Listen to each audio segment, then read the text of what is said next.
Myanmar's leader Aung San Suu Kyi has spoken out for the first time on the violence that's forced hundreds of thousands of Rohingya Muslims to flee her country.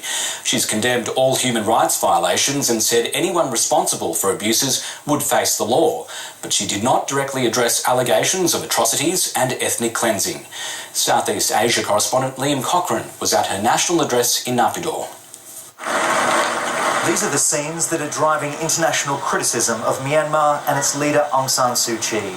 More than 400,000 Rohingya Muslims have fled violence in Myanmar.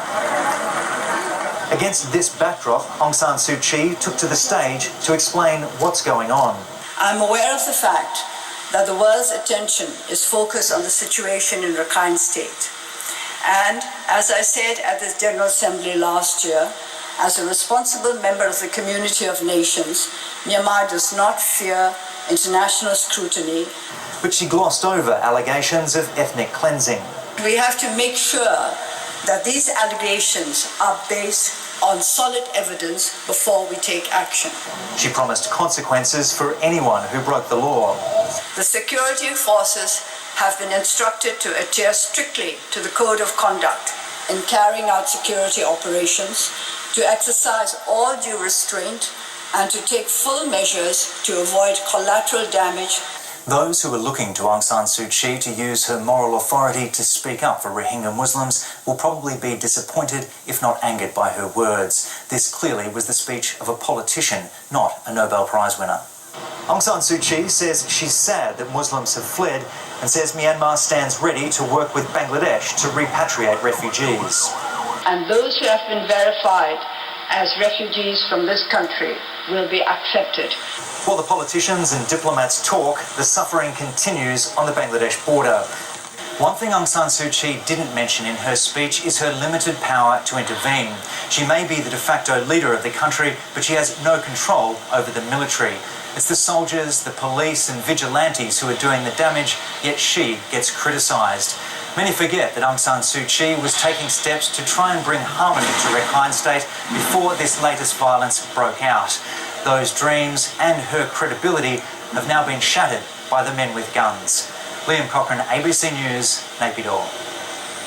Ronan Lee is a Myanmar researcher from Deakin University. He says Aung San Suu Kyi's speech is not being received well by the international community. It's been received particularly badly by those who are concerned about the massive abuses of human rights in Rakhine State currently. And they've been undertaken by and large by Myanmar's military. There are 400,000 Rohingya Muslims who will spend tonight an Asian monsoon living under tarpaulins in Bangladesh. I think the international community, who this speech was aimed at, I mean, it was delivered in English, so it was aimed at the international community. People will be very disappointed with Aung San Suu Kyi's words today. This is a speech that, quite frankly, could have been written by Myanmar's military themselves. They could have scripted this. They will be delighted tonight that once again Aung San Suu Kyi, as the civilian leader of the country, has given them more of a political shield. The Prime Minister of Dominica says 260 km/h winds have left the Caribbean island devastated. The US National Hurricane Center has described Hurricane Maria as a potentially catastrophic Category 5 storm. After Dominica, Maria is predicted to follow a similar path to Hurricane Irma, battering Puerto Rico and the Virgin Islands over the next 24 hours. The French island of Martinique is being battered by strong winds, and this is just the start. Hurricane Maria is strengthening rapidly, packing winds of more than 200 kilometers an hour and bringing torrential rains. Residents on the east coast are being told to leave. And coming hot on the heels of Hurricane Irma, the Caribbean is braced for more fury and misery. On St. Kitts, they're preparing for the worst. The most we can do now is to ensure that our people stay indoors and safe. The wind is very, very, very strong right now. I'm actually at my home and you can hear my windows pounding, my shutters pounding, you know? US forecasters say Maria is a potentially catastrophic hurricane. This is the predicted route. The island of Dominica, the first place to be hit, and then Maria is expected to move roughly along the same route as Hurricane Irma. The Prime Minister of Dominica took to Facebook as the powerful hurricane made landfall, writing, "The winds are merciless, we shall survive by the grace of God." Then, "My roof is gone, I'm at the complete mercy of the hurricane, house is flooding." Later he wrote, "I have been rescued." Elsewhere in Puerto Rico, which escaped the worst 2 weeks ago, residents are stocking up on essentials as Maria is expected to intensify even further in the coming days. The owners of the nation's oldest coal-fired power station have thrown the doors open to put its decrepit machinery on full display. AGL is trying to thwart plans by the Turnbull government to have the Liddell power plant sold and its life extended. The ABC understands the company is instead working on options for gas and hydropower to replace coal at the plant in 2022. Here's political editor Andrew Probyn. Inside the belly of a 50-year-old fire-breathing dragon.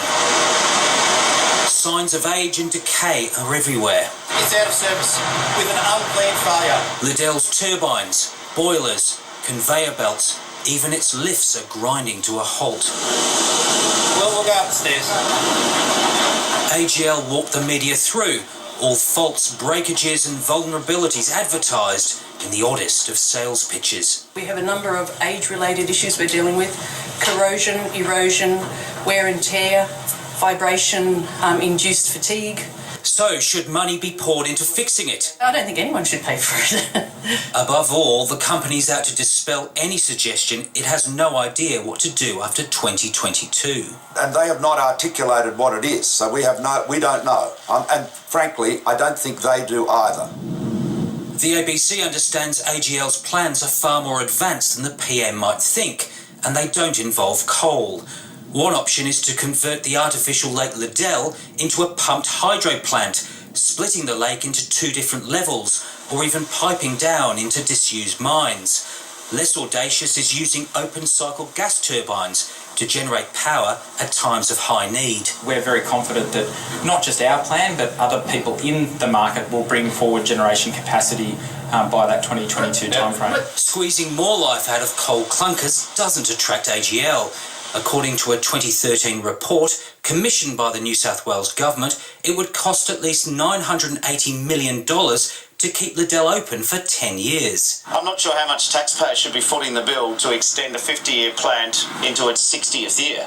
It's clear that Liddell doesn't have a coal-fired future under AGL. The bigger question is how its power will be replaced. The answer will be shaped by an energy policy that the Prime Minister is still grappling with. And if he wants to convert that into political power, he doesn't need to look too far for suggestions. Let Labor be the party of renewable energy. Let us, the coalition, the Liberal Party, be the party of reliable energy. If only solving the nation's energy crisis was as simple. Andrew Probyn, ABC News, Canberra. The Australian